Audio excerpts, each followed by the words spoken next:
Big pass வீட்டை விட்டு வெளியில் வந்த கண்டஸ்டன்ஸ் எல்லாம் இன்டர்வியூஸ் கொடுத்துக்கிட்டு இருக்காங்க. அண்ட் அந்த இன்டர்வியூஸ்ல ஒரு கண்டஸ்டன்ட்டை பற்றி இன்னொரு கண்டஸ்டன்ட் நிறைய விஷயங்களை ஷேரும் பண்ணிட்டு இருக்காங்க. அந்த விதத்தில் நிறைய இன்டர்வியூஸ் வந்துகிட்டு இருக்கு. அண்ட் ஒரு கண்டஸ்டன்ட்டுமே இன்னொரு கண்டஸ்டன்ட்டை பற்றி நிறைய விஷயங்கள் சொல்லிட்டு இருக்காங்க. அண்ட் வெளியில பார்க்குறவங்க எல்லாருமே ஏன் ஒருத்தர் இவ்வளோ வெஞ்சன்ஸ் வச்சிருக்காங்க.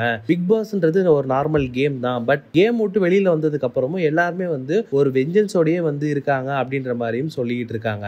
இதுக்கு முன்னாடி வந்த சீசன்லாம் இந்த மாதிரி வெஞ்சன்ஸ் கிடையாது. பிக் பாஸ் வீட்டுக்குள்ள என்னதான் பிரச்சனைகள் சண்டைகள் இருந்தாலும் பிக் பாஸ் வீட்டை விட்டு வெளியில வந்ததுக்கு அப்புறமா எல்லாருமே ஒரு நல்ல ஃப்ரெண்ட்ஸா தான் இருந்திருக்காங்க. அண்ட் எல்லாரும் ஒருத்தர் மீட்டும் பண்ணிட்டு இருந்திருக்காங்க.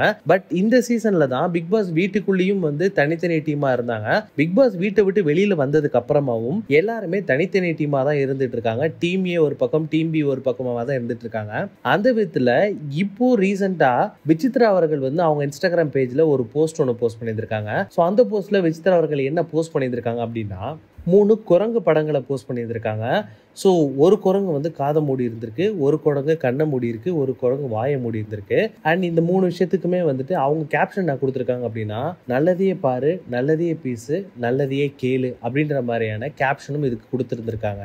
Every second is valuable. அதனால வேர்த்லெஸ்ஸாக பேசுறவங்களை கேட்கவே கேட்காதீங்க. உங்க டைமை நீங்க வேல்யூ பண்ணுங்க அப்படின்ற மாதிரி சொல்லியிருந்திருக்காங்க.